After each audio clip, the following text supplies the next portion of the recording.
Hi, I'm Trish, and welcome to today's Bible study. So, today we're going to be in Jonah chapter 1, and I'm just going to start reading. Jonah chapter 1, verse 1.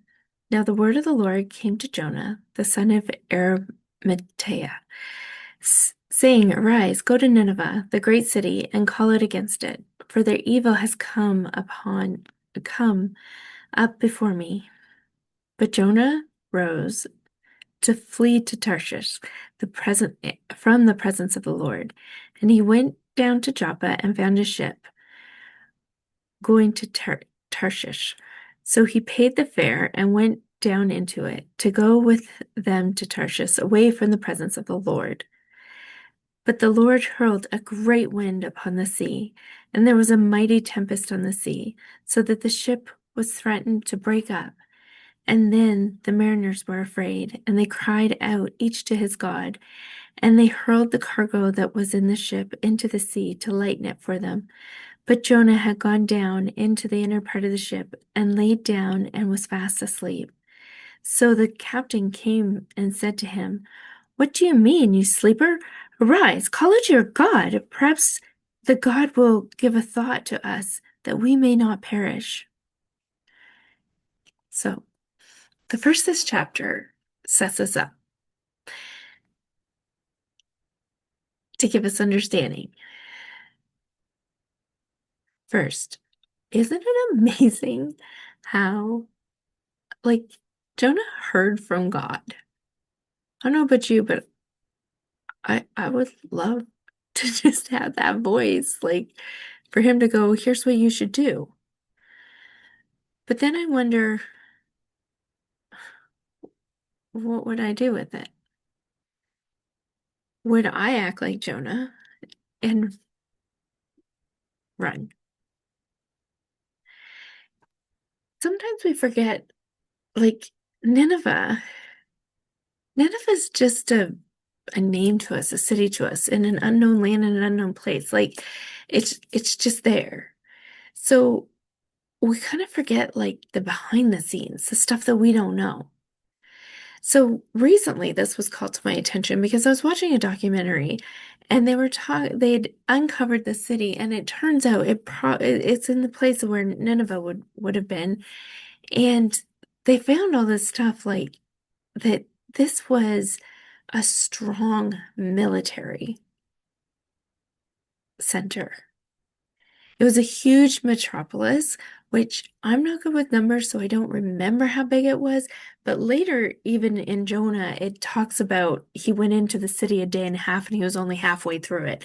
So, I mean, we're talking like a huge center, like probably 1 million people or more. I'm not sure, don't quote me on that, but I mean, it was huge. And they were vicious.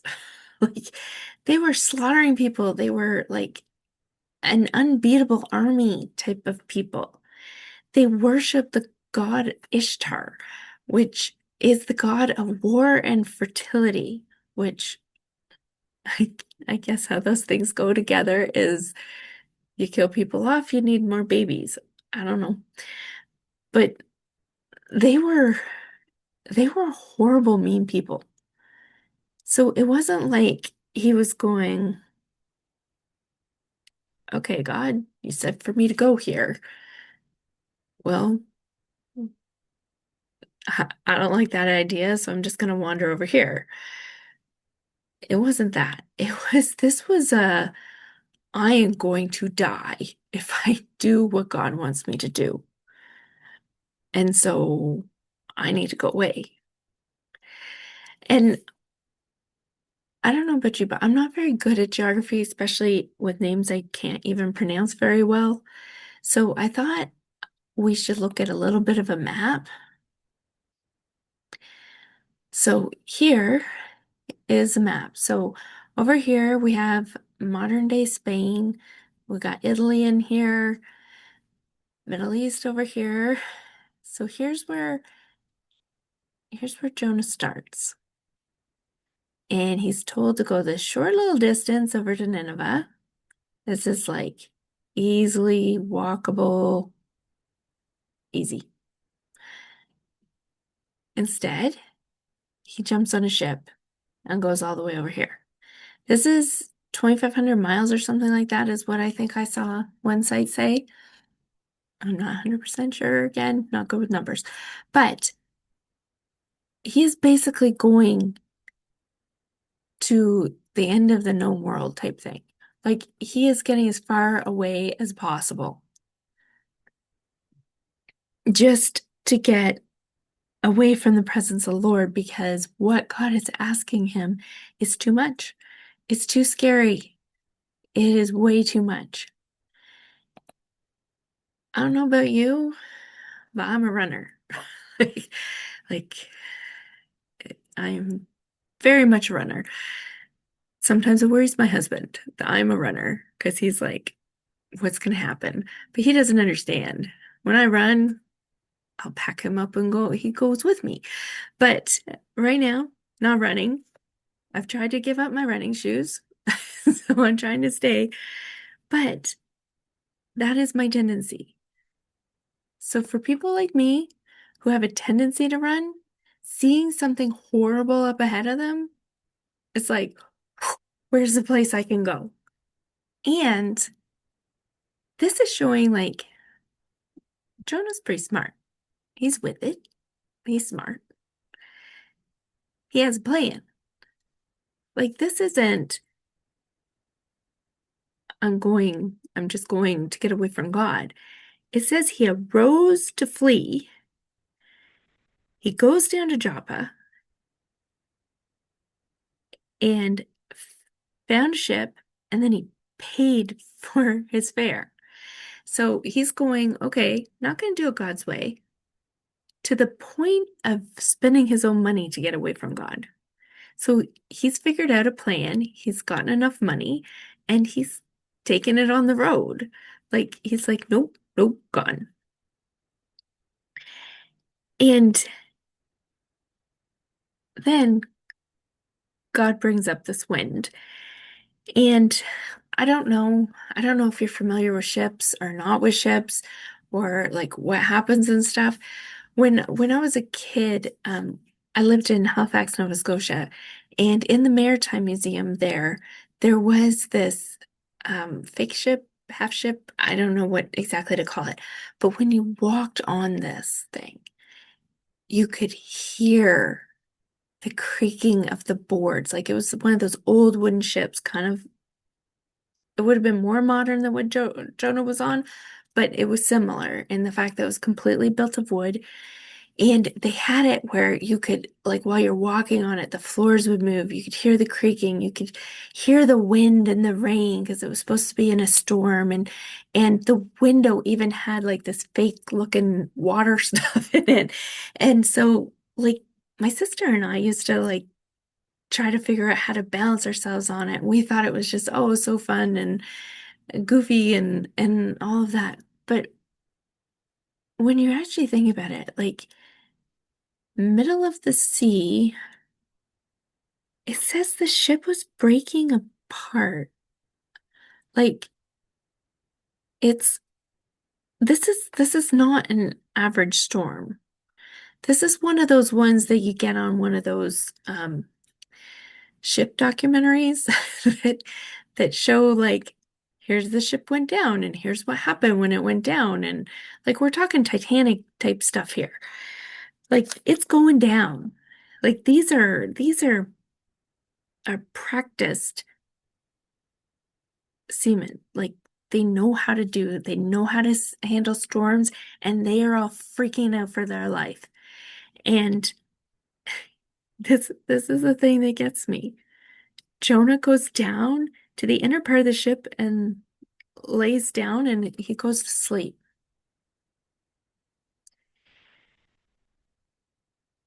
And here's where I start realizing that Jonah's God's spoiled little brat. Because he basically wants the privileges that come from being a follower of God without God's input on what he should do. Like, he doesn't want God asking stuff from him, but he knows without a doubt God's going to take care of him. He's not up there. Like, he's a strong believer. He's he's like he knows his stuff. He believes it. He just didn't want to do it. It was too much. It was too scary. So he goes and he lays down. He knows God's going to take care of him. He has no doubt in his mind.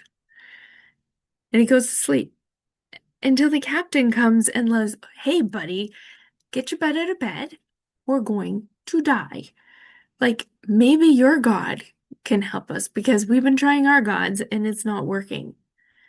So here is the thing. Let's continue on in verse 7.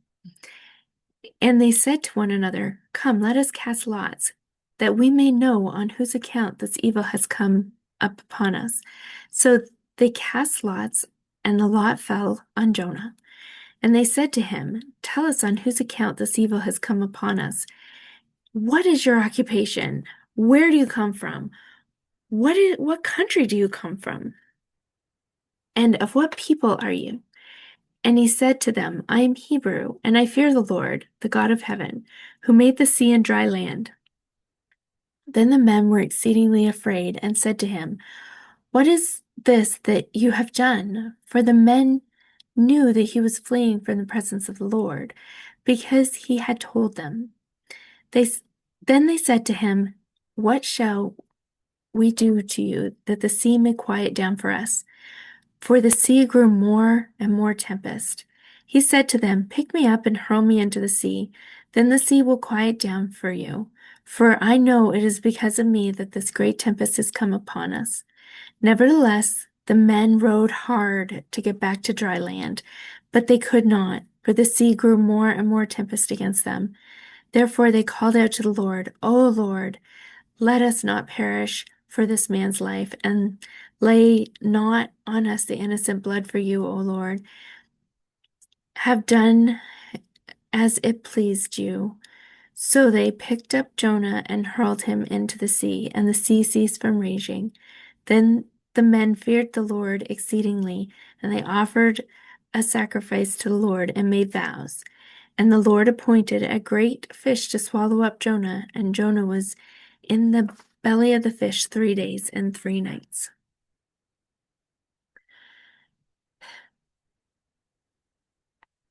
God doesn't abandon us. It doesn't matter if we are just chugging out, like we are running flat out to get away from him. He's still right there with us. He didn't abandon Jonah. And look what else he did. Jonah, in the middle of being disobedient to God, basically gives a sermon. He's telling the other people about God.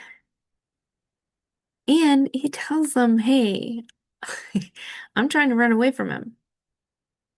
I'm just trying to get away." And they even, I think, recognize the power that he's talking about, because they they don't want his blood on them. They're like, he tells them, and he's like, "Throw me into the sea." Now, I don't know here, that there's a question here in my mind. Like, is Jonah so much assured of God's presence that he's like, "Throw me into the sea, God will take care of me," maybe not understanding how or anything? Or is he saying, "Kill me"? I don't know. Because he'd been running away from God because probably he was afraid of being killed by the Ninevites. Um, yes, I just made that word up. Um, I don't know. But God used him. Even in his sin, God was there using him as a light to these people, because it says that they became followers, like they offered sacrifices and made vows to God. So even when we're running away, even when we're struggling so hard to figure out our own plans and not the plans of God, we still can be sharing the light.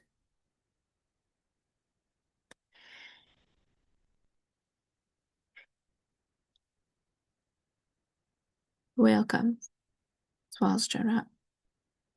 We're leaving this at a cliffhanger because I think that Jonah's so full and so packed with stuff. I don't want to just rush through everything.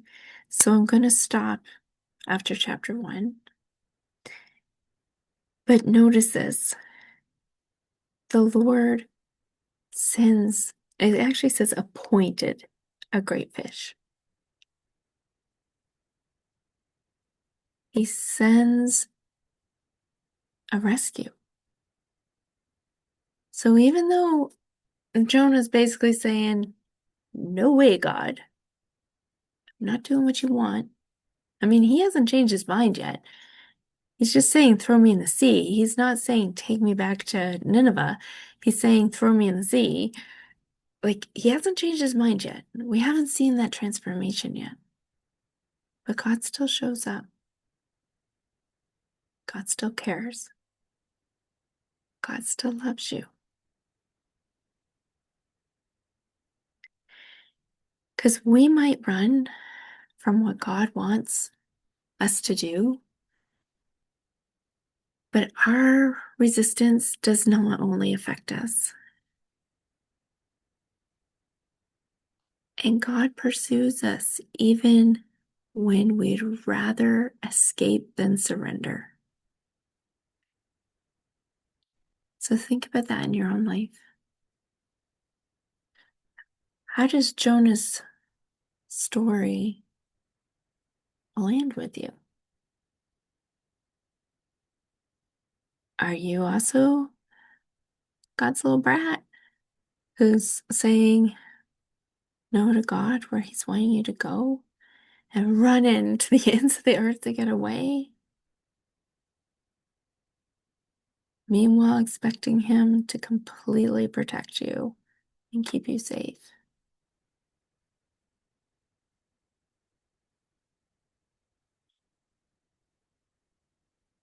Is there something that you need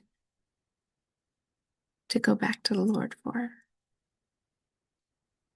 And say, hey, I'm sorry. And turn your life around to being able to just focus on what God wants for you. Thank you for joining me today. I look forward to continuing in Jonah with you next time. Bye-bye.